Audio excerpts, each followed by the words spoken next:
guys, we are in for an incredible treat today. I have been so looking forward to this conversation with Amy Lacey. She is a force to be reckoned with, a serial entrepreneur, best-selling author, keynote speaker, and business mentor. In 2016, she founded the award-winning Cauliflower Foods, bringing the first cauliflower pizza crust to the market. And in 2023, she launched Soursop Nutrition, a trailblazing supplement brand featuring the superfruit with superpowers Soursop, and a range of products helping your body fight some of the world's deadliest chronic diseases. Amy, I cannot wait to dig in with you today. Like, this is going to be such an incredible conversation. You've built so much. So thank you just from the bottom of my heart for being here. No, thank you for having me. I'm so honored. I'm excited to be here. We're like sisters from another mother, went to the same college. You're much younger than me, but I'm excited for this journey and to talk. And I'm an open book, so I'm willing to share anything. Yeah. Well, I'm so excited. I know we were just talking about so she was in the Pi Phi sorority at Chico State. And I'm like, wait, I lived in your house. Like, that's crazy. So it's so wild. It's just such a small world. I feel like, especially in like the entrepreneurial world, I feel like it gets smaller.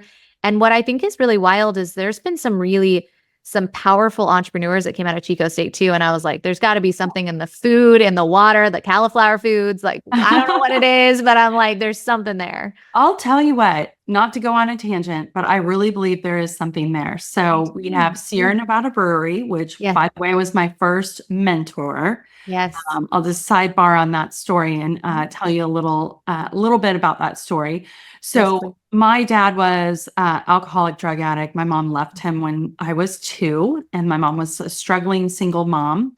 So when it came time for me to go to college, which I did because I thought that was the thing to do, I had to pay for it myself. So I got a job at Sierra Nevada Brewery, and Ken Grossman is the owner of Sierra Nevada Brewery. At the time when I started working there, which was basically late 80s, early 90s. I'm aging myself. Anyways, he had a partner. And that partner at the time, he doesn't anymore. That partner at the time would come in, stroll in, all decked out in a suit. We didn't see him very often. He drove a Corvette. I just remember thinking, wow, he's got to be somebody. But he would stroll in rarely. And Ken Grossman, the current owner, billionaire, by the way, those two boys invented the Sierra Nevada beer in the garage when they were Chico State students in their garage. But Ken came in, he was like in overalls, drove a beat up car. He came to work every day. A lot of people thought he was the maintenance man. Right. There, he was present. And eventually he bought out the guy that was rarely there.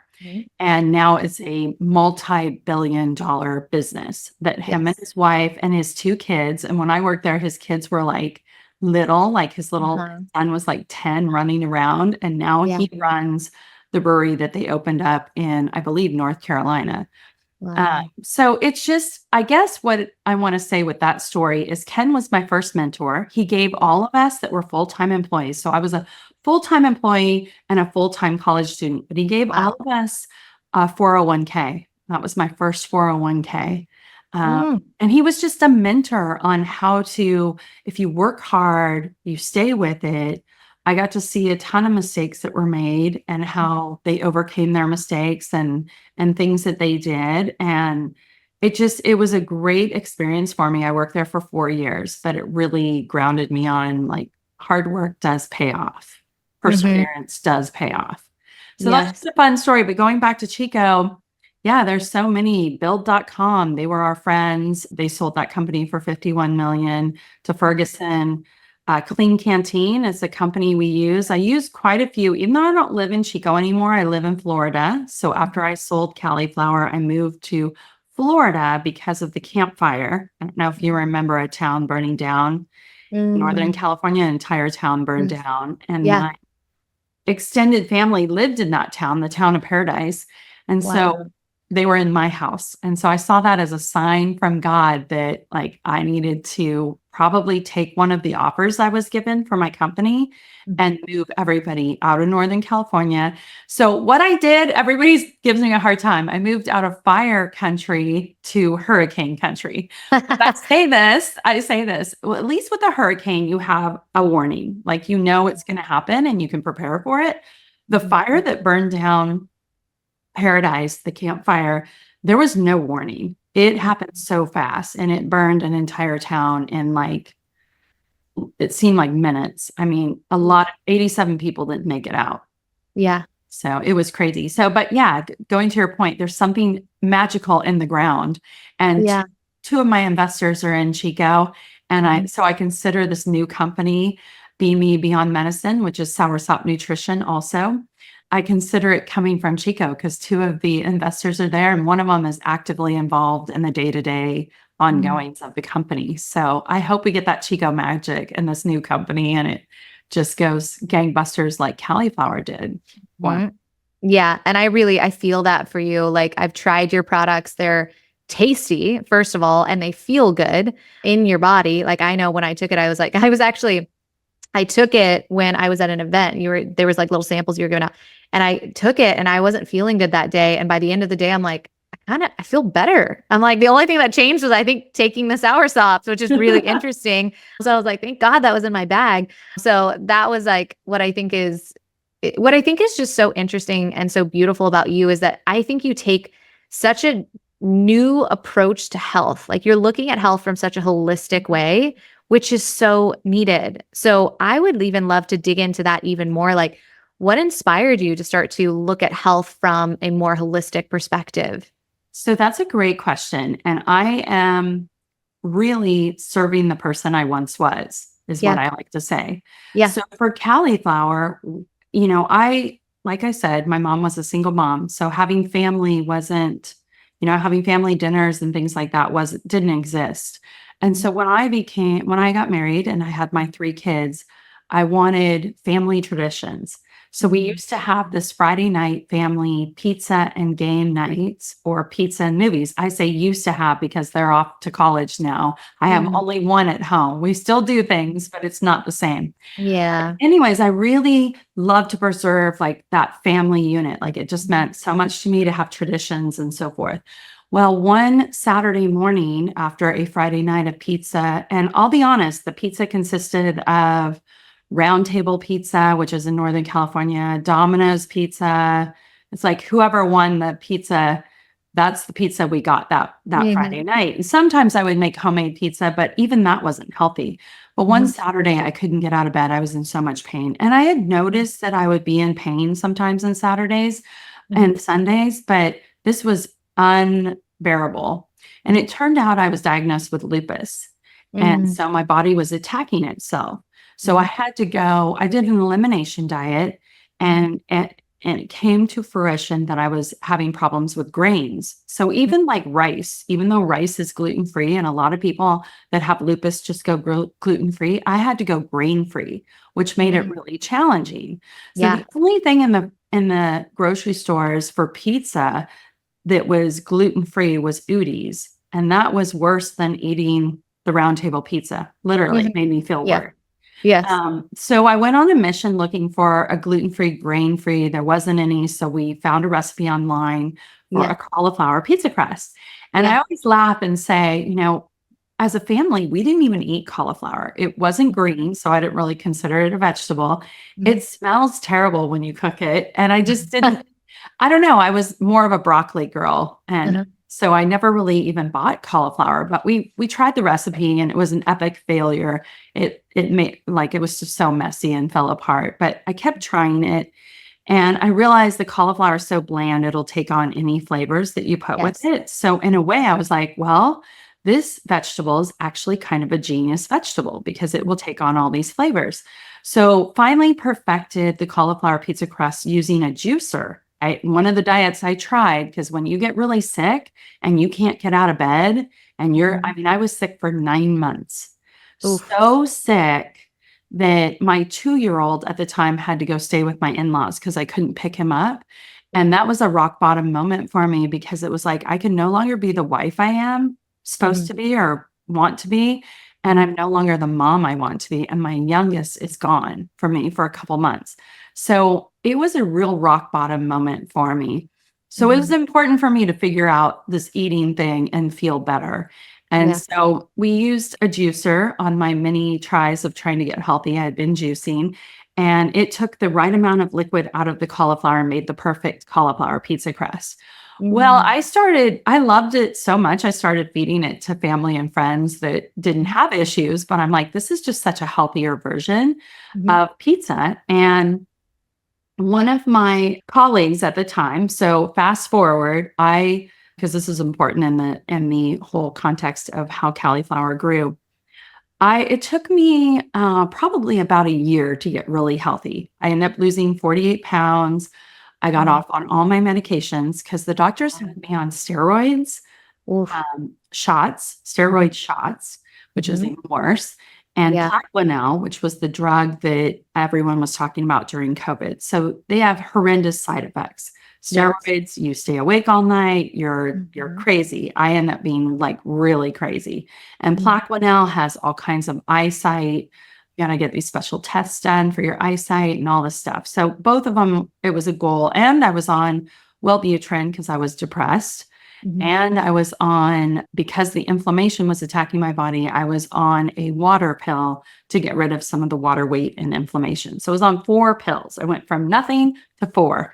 Yeah. And I'm 40 years old, by the way, at this time. So yeah, it took me about a year. And then I was like, I want to help others. I'm going to be a health coach. So I took this program, got certified as a health coach. And my whole goal was to work with people that had been diagnosed with something, whether it was lupus or diabetes. That was what my goal was. And so I started doing these healthy happy hours, which was the cauliflower pizza crust. I love that. Smoothies and things like that. One of my colleagues suggested that I take it to farmer's market. She's like, it'll be great for the kids. They can learn how to sell. You can take it as a whole family. And so we did that. And it started becoming really popular. A couple stores picked up on it. And then prior to Cauliflower Foods, I had a couple online businesses. So I was very familiar with selling online. And I thought, well, you know what? The pizza crust is fully cooked. It's like a baked good. We could sell this online as long as we can get it to the people within 2 days. So we started selling it online. And I shared a story of how the pizza crust helped somebody else. And that story went viral on Facebook. And so in 2016, I think our sales they were really low. I was actually negative. I was negative 269,000 to be exact. I had used up all our savings and we were remodeling our house. I had used up that money, just the overhead on renting a space to cook the product. Because at this point, I could no longer use my cottage license and be in my house. I had to get a commercial kitchen and it was very expensive. So the margins on the product were super expensive. And so I was negative 269. But after that story went viral in 2017, January of 2017, we shared it. And that story alone brought in 127,000 in the month of January. And by the end of 2017, we had done 5.4 million in pizza crust sales. And then in 2018, we did over 20 million. So it just rapidly grew very fast. Yes. The way that we grew so fast was just telling stories of people's success with it. The one that went viral, Jessie was the mom. The daughter was Kenzie. I tell this story a lot because it was so powerful. Kenzie had autism. She was nonverbal. And Jessie was a single mom of 4 kids. And so single moms are near and dear to my heart. Yeah. And she had asked or if we could send her pizza crust because the doctor had put Kenzie on a low carb diet. I'm like, sure, no problem. So we just kept sending them to her. And she lived in Redding, since you're familiar with Chico. She lived in Redding, California, Northern California, north of Chico. And one day, about 7 months into her eating the pizza crust, Jessie called me and said, hey, can you come up and visit? And I said, sure. And so I went up to Redding to visit Jessie and Kenzie. She's like, I have a surprise for you. And mind you, this is 7 months in. She opens the door and I about fell over. Jessie had lost 90 pounds. And Kenzie came running up to me and gave me a hug and said, thank you, like she was talking. So it was an incredible moment. But basically, in order for Kenzie to eat, Jessie had to sit down and eat with her and eat whatever Kenzie was eating. So Jessie went on a low carb diet with Kenzie. And while they ate our pizza crust maybe 1 or 2 times a day, it wasn't the only thing they did. It showed tremendous success in their situation. And so that story, Jesse allowed us to share that story, and that's what went viral. And it was a pretty incredible story. Oh And my God. then just, people, we were the only pizza crust people could eat that had type 2 diabetes, that had autoimmune issues. And so we became very popular because, unfortunately, in the United States, as you well know, and so many people are starting to bring awareness to this on social media, the big box companies that own 70% of the food that's in the grocery store use a lot of preservatives, use dyes, use anything to make it last longer on the shelf, anything to make it taste sweeter, taste, I guess, better, but is not better for you. So Mhm. people are getting sicker and sicker because that's what's Yeah. going in their body. Yeah, absolutely. And I feel like we're all starting to wake up to that even more, like myself included. I'm like, this is just so interesting to me about like, why am I having to question the experts and what they're like? This is like an internal battle sometimes I have where I'm like, I feel like I'm not getting guided by the doctors the way that I know in my soul I'm meant to, and not being guided by the people that are supposed to be looking out for the food that I'm ingesting. And I'm just like waking up to the fact that I just have to be an advocate in all areas of my life. And just especially in the areas that are most pressing at the time. It's kind of like we all have lots going on, but I do think what I love about you is you're making it easier for that person to say, I can just lean into the expert that's done their research, that is near and dear to their heart. I want to feel healthy and I trust this person.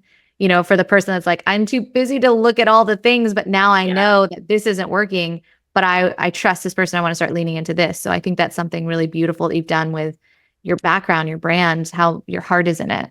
Well, I always tell people when you're looking at a brand of food, look at the founder, see who the founder is that founded the food, see Yeah. where that food comes from. Is it originating from a big box or Mhm. is it coming from, like, for example, Siete Foods Mhm. came out in 2014. We've been in many shows together.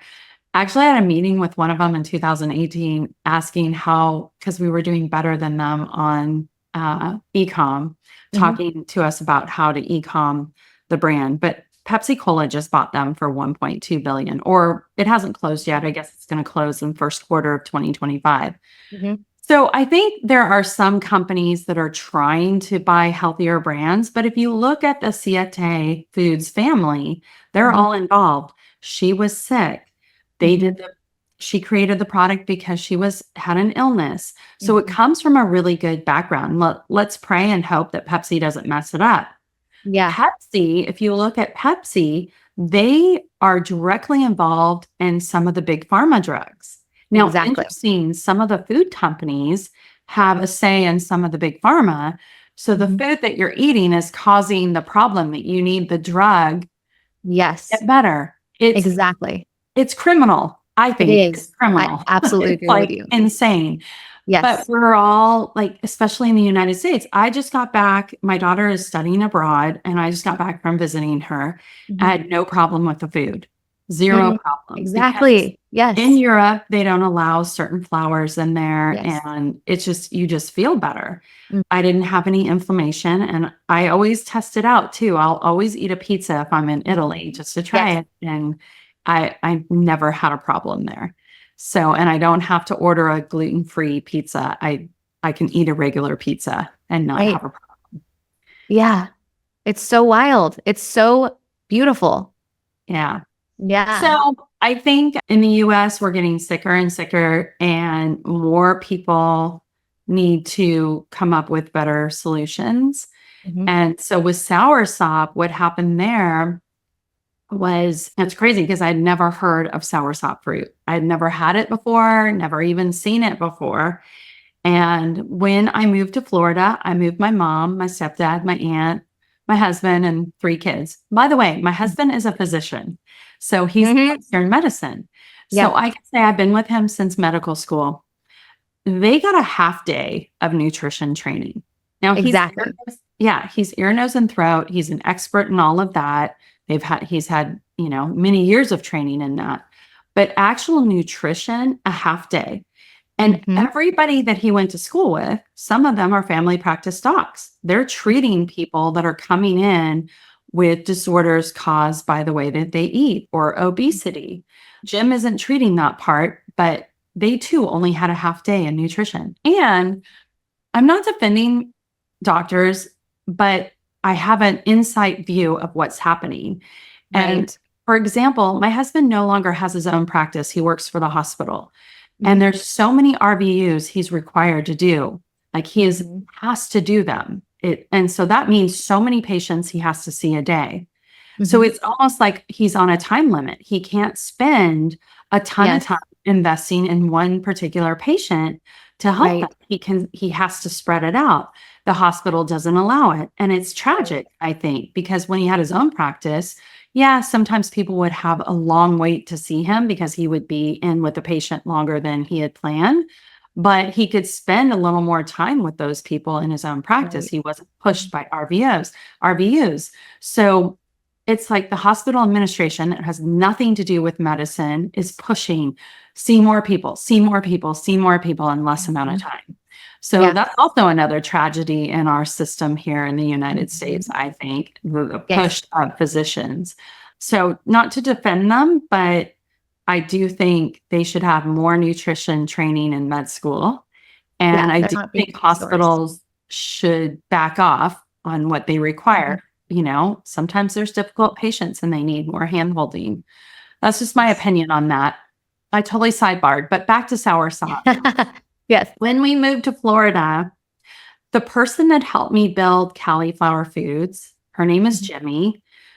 She was my right-hand person. She was my only person for the first 2 years of Cauliflower.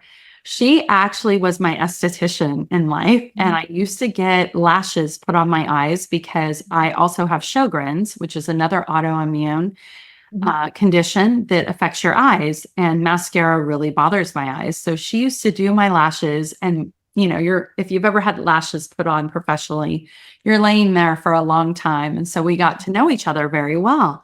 And when she ended up getting carpal tunnel and she's like, I'm going to have to stop doing lashes. I think I'm going to get my real estate license. And I said, well, can you come work for me? Because I just can't imagine not having you in my life.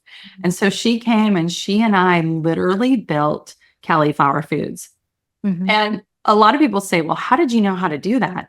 Google. We Googled. Yes. Ironically, we were the pizza crust for Google. We did happy hours in San Francisco at the Google headquarters. And so it came to a full circle moment.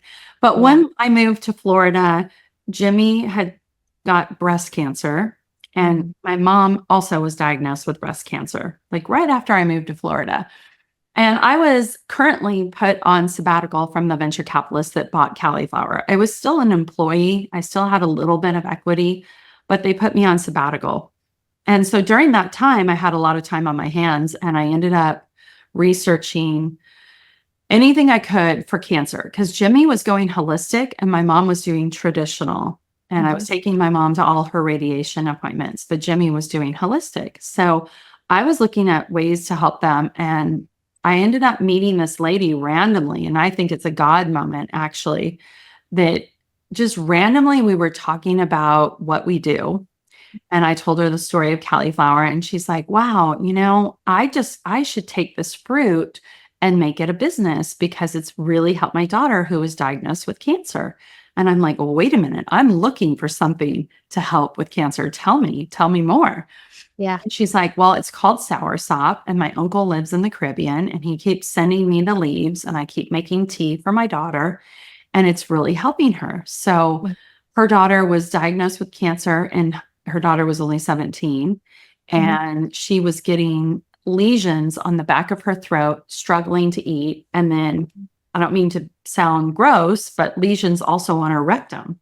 She wasn't eating because she was struggling. And so Jamaica was making this tea and feeding it to her daughter, and it was clearing up the lesions and it was allowing her to eat, which when you have cancer, you lose a lot of weight. You need to be as healthy as possible. Right. So I shared the Soursop with my mom and I shared it with Jimmy. And with my mom, I saw huge benefits in it. I started playing around with it with myself as well. And the fruit was hard for me to get.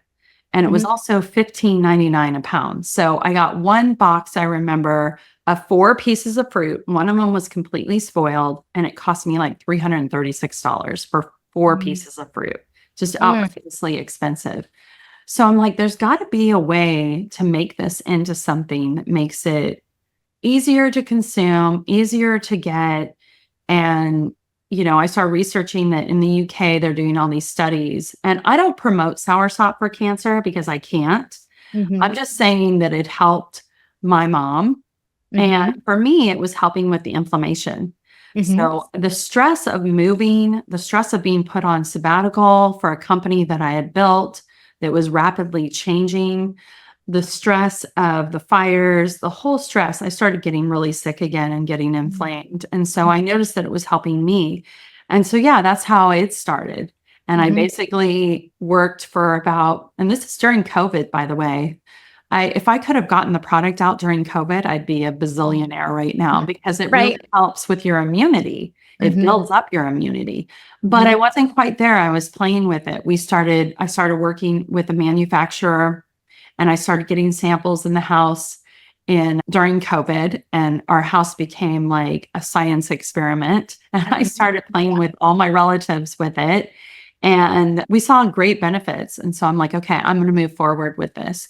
I couldn't fully launch it when I wanted to because of the equity I had in Cauliflower. When I read the fine print in my contract from the venture capitalists, anything that I created, they owned. So I had to completely get rid of Cauliflower in order to launch this. But I was so passionate about what I saw Soursop do that I was willing to basically sell the rest of my equity for pennies on the dollar of what it was worth. I remember my family members going, I can't believe you're selling it for that cheap. I just only had a little bit left anyways. And so I sold the rest of it.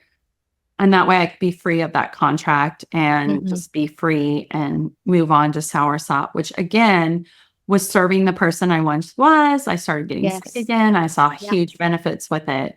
So we made the world's first Soursop gummies. Nobody else had done the gummies before. There are, as Cauliflower experienced, shortly after we launched, 6 months after we launched, there were other cauliflower pizza crusts. Even Oprah had one, and it was worse than a Domino's pizza. There are Soursop products out there now. I'd say that a couple ways that we're differentiating ourselves as the best is one, we source all of our ingredients from Brazil. As far as the Soursop goes, it's all coming from Brazil, which is very clean. My competitors are sourcing it from China, which is being processed into a white powder. And it's just highly processed. So it's just not as good.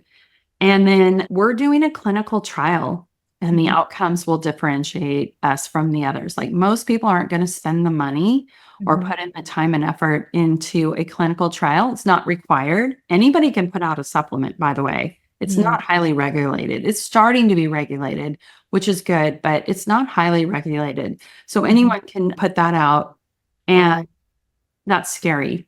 It's really Absolutely. scary.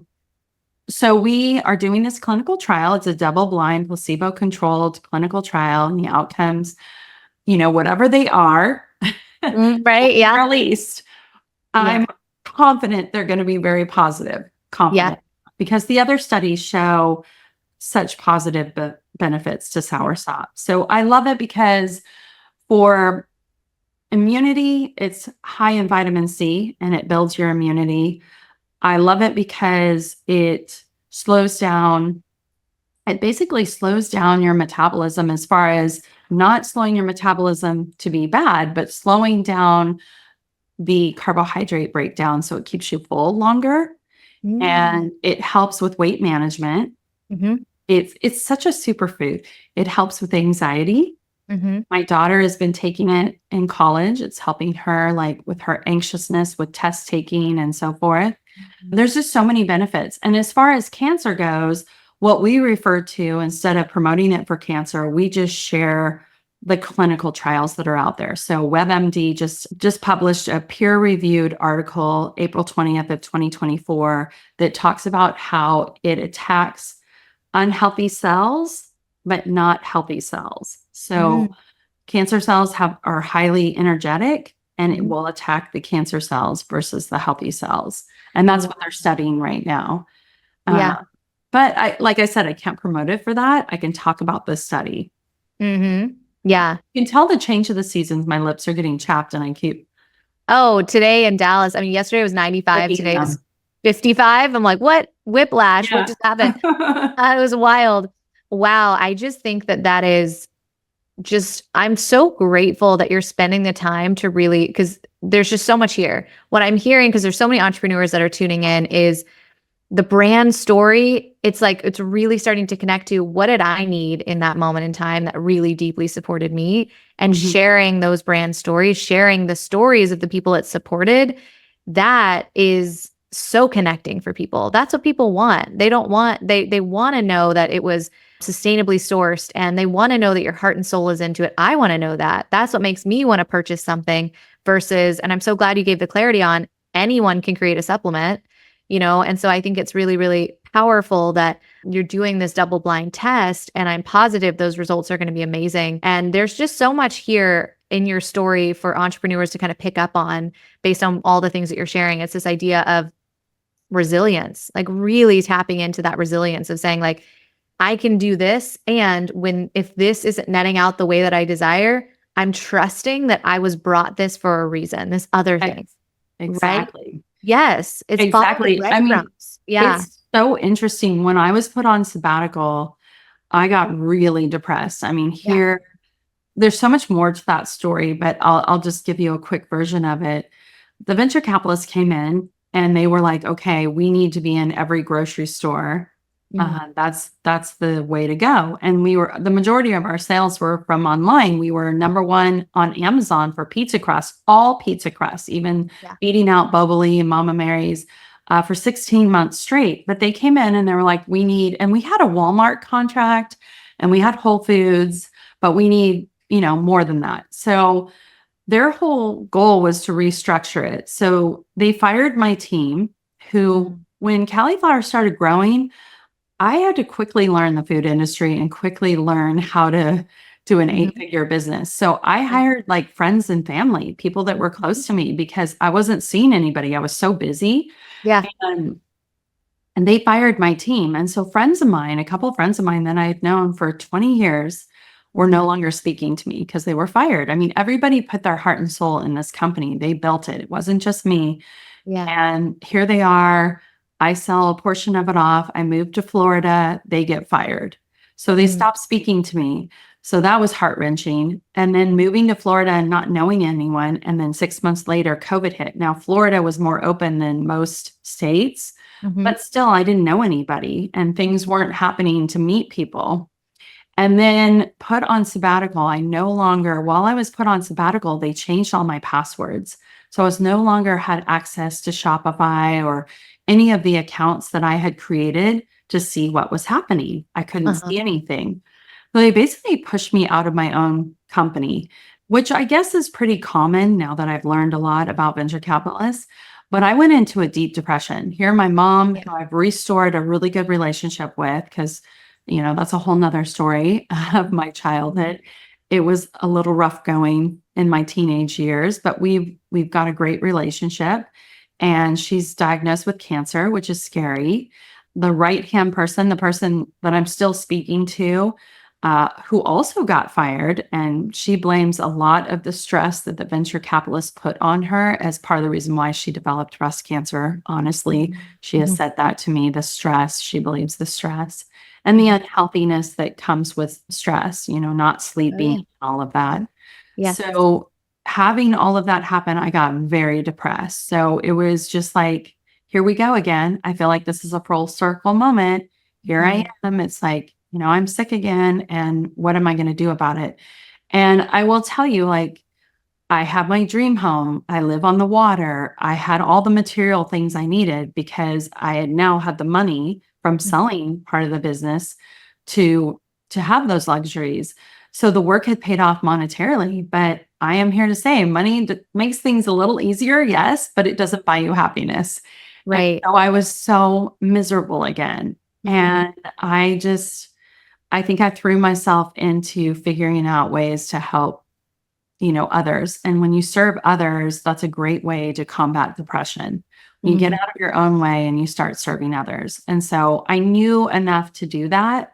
I also went into counseling for like 16 months, which Mhm. was awesome. And I talked a lot about this because people will say, well, how were you able to create another business, or how were you able to create the first business?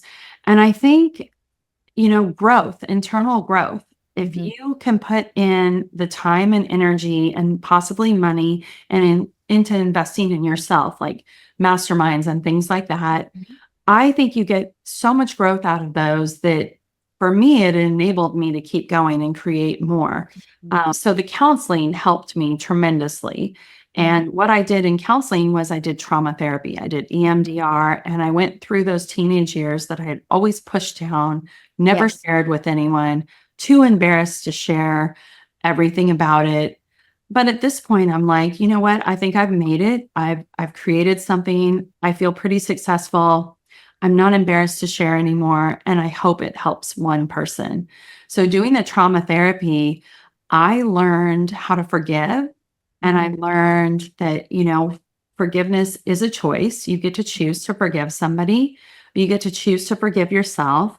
And then healing is a process, and it takes time and it takes a lot of work. And so that's what I did for the 16 months, is a lot of trauma therapy, a lot of healing, a lot of forgiveness, and moving on and getting rid of that anger, along with experimenting with the soursop fruit.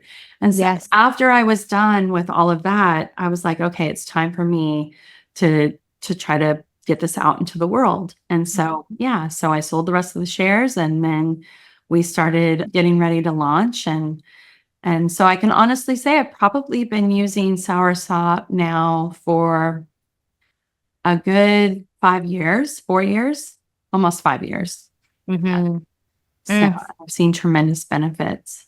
Yeah, man, I'm just hearing so much here. I think thank you so much for sharing all of that. I always say one of the biggest pieces of business advice I can give you is heal what's in the way of what you want and drop into the healing work. Oh, that sounds so good. I love how you said that. I, Yeah.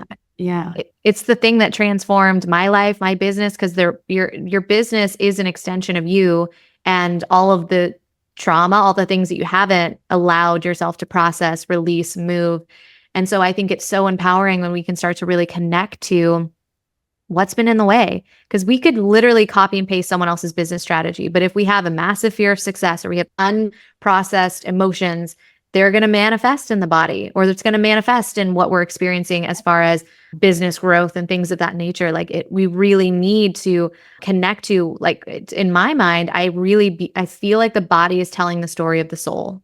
Like I really do. So I feel good. like, yes, I really feel like our soul is trying to tell us something. And so it's like, start to take notice at what hurts. Where is it hurting in the body? What's showing up on MRI scans? Like I think Yeah. Louise Hay has been such a powerful, Oh, uh, yeah.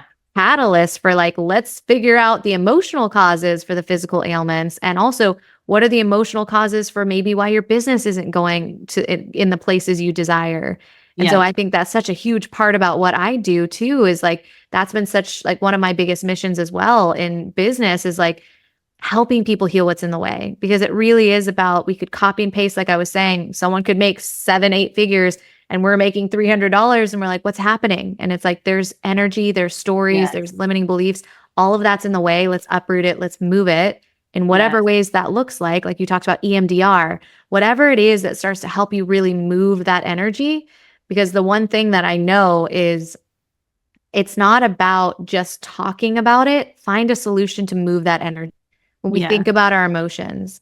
That's one of the biggest Absolutely. things, right? Yeah. Yeah. So I know when I was diagnosed with lupus, Mhm. that it was the buried trauma I had buried Yes, so long. absolutely. And I'd Yes. actually never quite, like, I had Grant, and he was 2 at the Mhm. time I was diagnosed. But for those 2 years previous to that, it's Mhm. almost like the birth of him triggered something in my body. My Yeah. body wasn't quite right for 2 years. And I can look back and see where, like, postpartum depression, I Mhm. had ended up getting gestational diabetes with him. Mhm. A lot of things happened. And then, boom, it just, like, my body just went totally haywire. And I really believe that it was all that trauma that I buried. And I chose Mhm. to just push it down out of fear that people would judge me Mhm. and think I wasn't smart enough or whatever, because, I hadn't made it yet or whatever. I just wasn't willing to share the vulnerability of what had happened. I will say too that one of the fastest ways I've been able to grow, and counseling did help, but I'll tell you what really has helped me is every year I'm in a mastermind, and some years I'm in one longer than others. Mm-hmm. And I try to be just in one because I've done multiples before in a year, and then you're pulled in too many directions. Mm-hmm. But I believe even when I'm super busy, I'm still in a mastermind. So right before I sold Cauliflower, I was in Lewis House's mastermind. I've been in the 100 Mil mastermind. I've been in Martha Beck's coaching mastermind. I've been in Susan Hyatt's mastermind. Right now, I'm in Pete Vargas's Wellspring mastermind, which is they're faith-based entrepreneurs. I always grow from the masterminds. It gives me, it's like it feeds something inside of me, but it always makes me a better person. And you surround yourself with people that are like-minded, but are doing bigger and better things than you. You're going to do bigger and better things. Yes. So I highly recommend to anybody that isn't in a mastermind to get in a mastermind. Even if you don't have a business, it's just such a great way to meet other people. And being an entrepreneur is very lonely. I think about some of the girlfriends I've had in the past that aren't entrepreneurs, and there's nothing, I'm not judging people when I say this, but they're living a life that I'm like, oh, I wish I could be like that. I wish I could just play tennis, go work out, read a book, be in a book club. It's just not in me. I've tried it. I'm just like, I get bored. Like I have to do something more. But some of those people have highly judged me for whether it's because I'm gone to, like I'm going to be gone this weekend to a show that we have in Atlanta. So I'm going to be gone from my family. They'll judge you. And that's, they don't understand. For me, when I'm home, I'm doing something so present with my family so that when I'm gone, it makes up for the time. Yes. So I'm very intentional about what we're doing. Yes. And I think that's important. But yeah, a lot of times I've been judged for being gone too much. And there are times when I look back and I say, yeah, I was gone too much, but you learn from that as well. So yeah, no doubt about it that lupus came from buried trauma for sure. Yeah. Yeah. And I think to your point, at every level, there's people that are judgmental. And I find the people that are judging are the people that aren't doing what I'm doing. They just have no frame of reference for what it is that I'm doing. And I love the way that Brene Brown says it. Like, if you're not in the arena getting your ass kicked, I don't care about your opinion. Like if you're like in the nosebleeds, I don't care like what you have to say about me getting my, ass kicked here. So yeah, that has been, I think, a big part of my journey too, is like, as I've been growing, what I notice is my frequency rises too. Like my vibration is higher, and there's like, I'm building something, I've got purpose. And through that, I think some of the relationships did fall out of alignment too, which was really hard. You grieve those relationships. It's hard to be judged. It's hard to lose friends.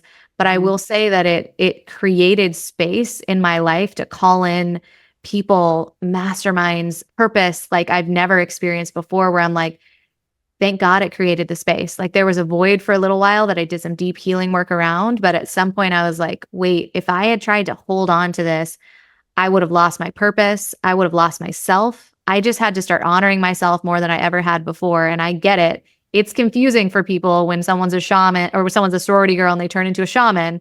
I get it. It was very confusing for me too. But at the end of the day, it was just like, I have to honor this. It feels more true than it doesn't. I just have to follow it. And those that are going to come with me, I'm so grateful for them to come. And those that aren't, I'm going to send them light and love anyways. Yeah, but I exactly. can't stay behind any longer. Yeah.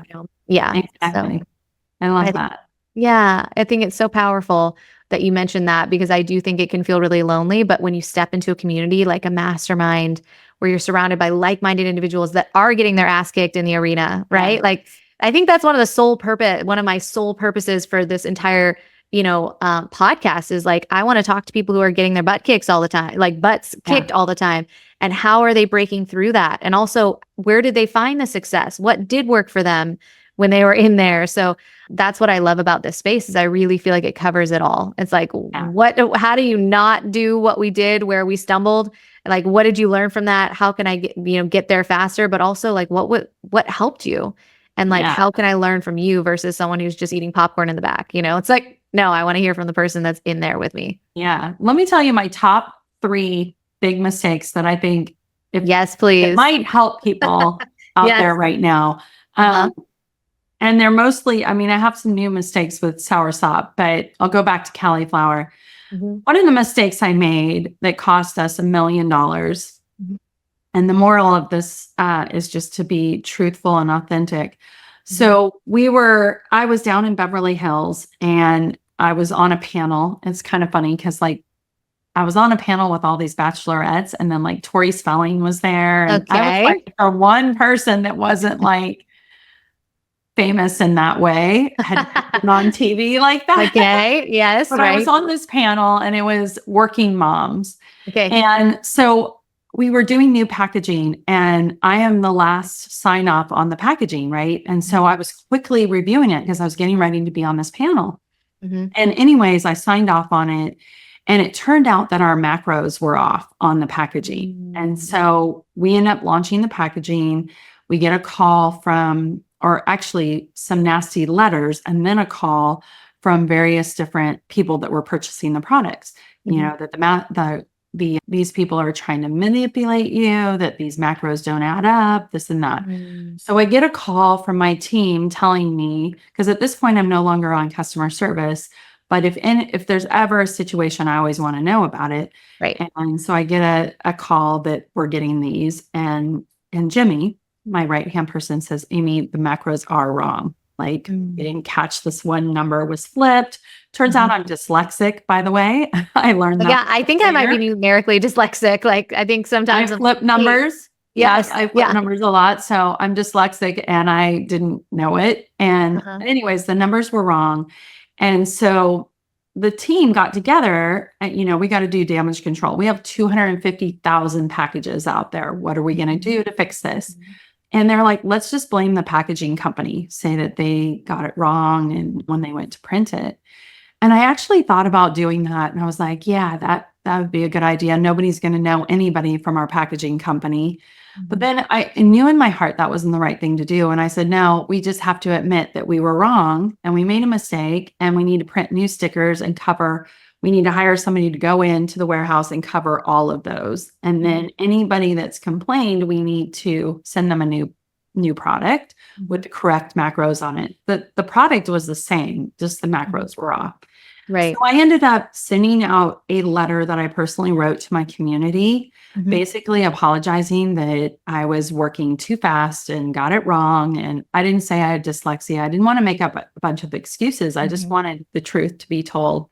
And at first, I will say when they started publicly posting that our macros were wrong and that we were dishonest, our sales tanked. I mean, they just literally started tanking. That's how much somebody that criticizes, that's how much their voice had an impact. So after I wrote the letter and we sent it out to our email list and anybody that had purchased the product during that time, I started getting all this positive feedback, people thanking me for being authentic, thanking me for admitting that we made a mistake. I even had a competitor, Real Good Foods, write back to me and say, this is classy. I'm glad you were able to figure out what was wrong before it got too big. And thank you for just your transparency. I think if more food companies did that, we would all be healthier. But so it cost us a lot of money. It was not cheap to get all of those stickers made and repack them and all of that. But we did it. We were truthful. And after that came out, our sales skyrocketed. They went from tanking to like tenfold growth. So I guess my message there is people make mistakes and they appreciate you admitting to your mistakes. They appreciate you being authentic. They appreciate you just telling the truth. And so when you've made a mistake in your business, and everybody does, just being really transparent and open about it. People, it's like they can relate to that and they appreciate that. So that was one of my big mistakes. The other thing is I got sued. many times actually, but for this particular time, I got sued because there are people out there that go, I call them trolls. They troll your website to see if it's handicap compliant. You get really popular, they sue you because most people don't realize that their website has to be handicap compliant. I don't know if your viewers know this or not, but if you have a website and you're selling a product or a service, please make it handicap compliant because they will sue you and it costs you about $12,000 to get out of it. And they are looking for people that aren't handicap compliant on their website. If you Google handicap compliant website, you will get different various ways to make your website handicap compliant. It usually costs about $26 done. It's not a big deal, but and I never intentionally didn't want my website to be handicap compliant. I just didn't know that that was even a thing. So that I got sued for, and that cost us about $12,000. Not a big payout, but it was just such an easy thing, easy fix. So I tell everybody, make your website handicap compliant. On that same note, I also got sued for not owning my font. That's another thing. If your font, whatever you use it for, you're using a font for, if your brand has its own font, you need to make sure you buy and own that font because there are little font trolls that look at what font you're using on your website, on your emails, on your social media sites. And if you don't own those fonts, they too will sue you. They'll buy your font. They may not even own your font, but they'll buy it quickly and then they'll sue you and say you're violating. And if you're like me, like with Soursop or even Cauliflower, and that happens for Cauliflower, you put a lot of money into your branding, you building your brand. You might hire an agency, you might do it yourself. With Cauliflower, we did it ourselves. With Soursop, we used an agency, but we're actually now rebranding and doing it ourselves. But own your own font. Really easy to buy a font. It's really inexpensive, but own your own fonts on your website. So those are just a couple little things that I hope will help somebody avoid getting sued or getting a fine that costs them a ton of money. As far as branding goes, I spent a ton of money on Soursop's branding, and it never felt completely like what I wanted. It never felt right. And we did internal branding that felt very right, but I went with the experts because that's what they are. And plus it costs like $100,000. And now we're getting ready to rebrand because I realized, you got to stick with what your gut says. Like, I really believe that if you've got a strong feeling in your gut about something, maybe it's a relaunch, maybe it's your product, maybe it's your community. Experts aren't always experts. So we hired this brand agency and they said, the name that we picked was Be Me Beyond Medicine, which is the bridge of the food industry and Western medicine. We're hoping that Soursop prevents you from going to Western medicine. We're hoping that whatever you eat, and hopefully you pick good choices, if you eat Soursop, it'll prevent you from having Western medicine. So it's like the bridge. And we always had Be Me Beyond Medicine. Be Me meaning like getting back to being yourself or feeling like your real self, your authentic self. Well, when we hired the branding agencies, they said, oh no, it's got to be Soursop Nutrition. You can't use Be Me Beyond Medicine. You got to have the fruit as the name. And I knew better than that, but I did it because, I hired them and I was going to listen to what they said. Well, lo and behold, I'm at a convention in Boston, and these guys that helped me build my deck to sell Cauliflower were there at this convention, and they came over. They're like, Amy, this is a great product, but you're making a really big mistake. You're going to have a hard time selling this product. And then, don't you remember Cauliflower, the name caused you a little bit of a problem for your valuation? I said, yeah. And they said, well, Soursop Nutrition is going to cause you a big issue when you go to exit because you're putting all of your emphasis in one product. Like you're putting like the name and everything, it's all in one ingredient. And you don't want to do that for a name. So we're going back to Be Me Beyond Medicine.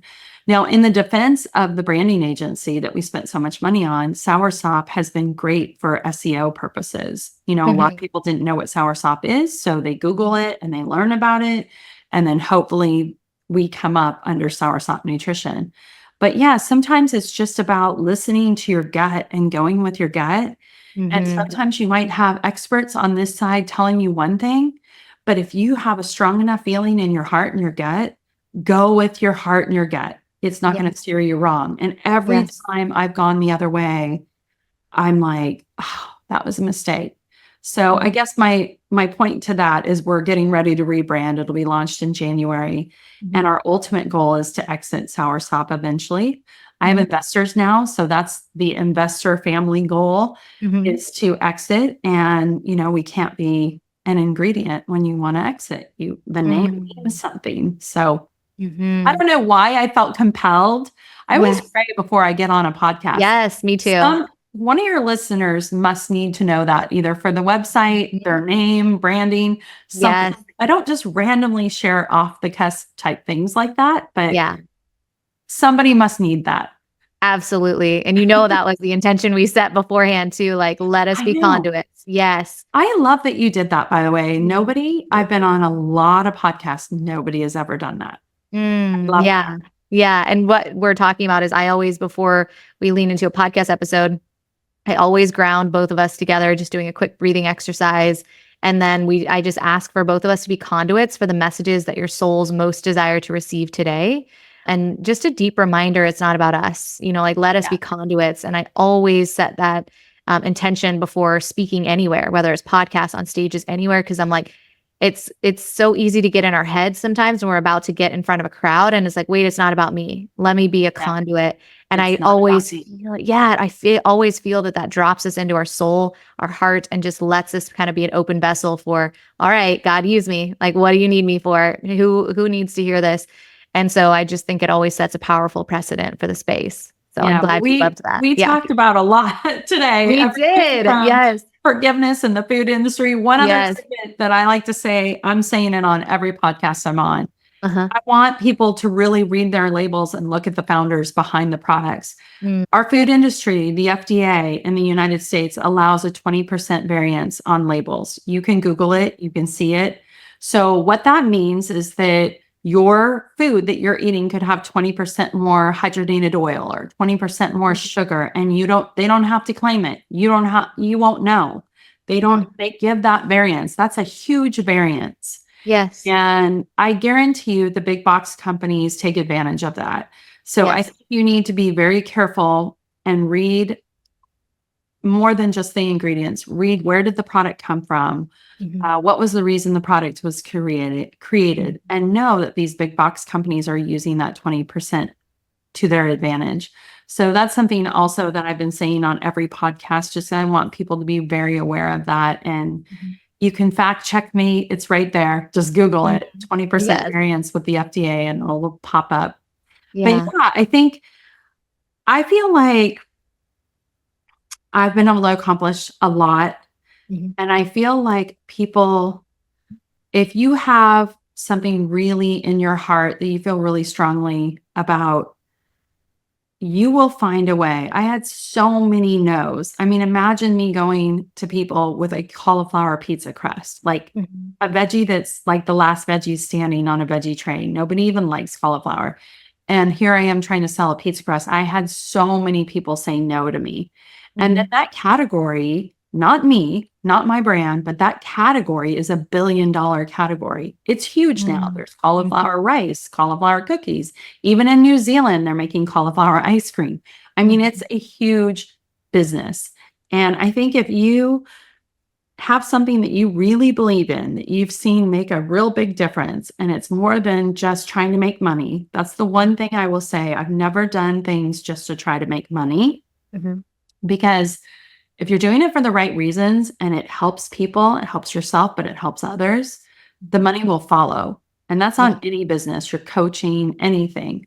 Like if you're doing things just for the money, you're never going to make the money. Right. So I feel like if you're really passionate about something, you got a family recipe, you've got something that you know that helps people, get it out in the world. Don't be afraid. Don't let fear stand in your way. Let the no's that come your way, because they will. If it's worthwhile, you're going to get no's. Take no and change it to next opportunity. That's what I say. Mm-hmm. And just persevere through it and keep going. I have the 5 P's of my business. One of them is passion, because I really do believe you need the passion to create something, whether it's a service or a product. The other thing is product. It needs to be authentic. It needs to be something you really, truly believe in. The other thing is perseverance. You're going to have a lot of highs and a lot of lows. So you need to plan, like when you're in a real low, what is going to get you out of that low? And for me, it's the letters that people send me on what the products have done for them. So that's a combination of the highs and the lows. Patience, you've got to be patient, because it doesn't come overnight. It comes with a lot of hard work, a lot of grit, a lot of like, keep trying, keep trying, keep trying. And then finally, paying it forward. I believe you've got to pay it forward. So with Cauliflower, we had Cali Cares, which was paying it forward to different organizations that were helping people. Mm-hmm. And then with Soursop Nutrition, we're working with the Children's Cancer Center in Tampa right now, but we're hoping to work with, like, one of my investors is in Chicago. She had cancer as a child. We're going to work with her center that she's involved in. So, I mean, just paying it forward. Even when we didn't have any money with Cauliflower, we still were paying it forward. However you can do that. So yeah, that's my final takeaways there. I love it. Thank you so much. The 5 P's. And speaking of 20%, but in an awesome way, you're wanting to gift 20% off to the listeners for those that want to lean into Soursop. So thank you so much. Yes. Yeah, you can use that code UUnlimited20. We're going to drop the link in the show notes too, which is going to be really, really supportive, helpful. That way you don't have to type it all in. So thank you so much. I know that there's so much goodness on that site, and it's site-wide. There's no minimums. So I just thank you so much for that gift. Yeah, no problem. And we also have a phenomenal affiliate program. If anybody wants to join our little family, we're doing a lot. We're doing trainings. We're going to have special gifts. We're going to do, we want to make it like a big family. I think community is the key too for a lot of businesses these days, at least like the mom and pop type businesses like we are. Yeah, I totally agree. Yeah, amazing. Well, thank you so much for sharing the code. Of course. Thank you for having me. I feel really honored. I'm so grateful. This Chico was State amazing. sister. Right. Yes, I love it. And for those that are tuning in that are like, I need more of Amy Lacey, where can they find you? Where are you hanging out? Yeah. So on Instagram, when I launched the cookbook, they said you need an Instagram. I'm like, oh, I'm not on Instagram, but I quickly became on Instagram, and I take care of all my own DMs. I post. That's why my Instagram's kind of a hot mess, but that's a quick way to get in touch with me is if you DM me on Instagram, I'll be the one that answers. And it's Hey Amy Lacey. So it's HeyAmyLacey.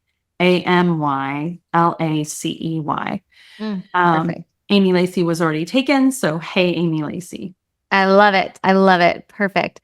Thank you so much. This was amazing. We covered so much. I'm so grateful for you, your wisdom, for everything that you shared. It was amazing. And for everyone that is tuning in, thank you so much for sharing your most precious resource with us, your time. We are eternally grateful for you. And until next time. Thank you. Thanks.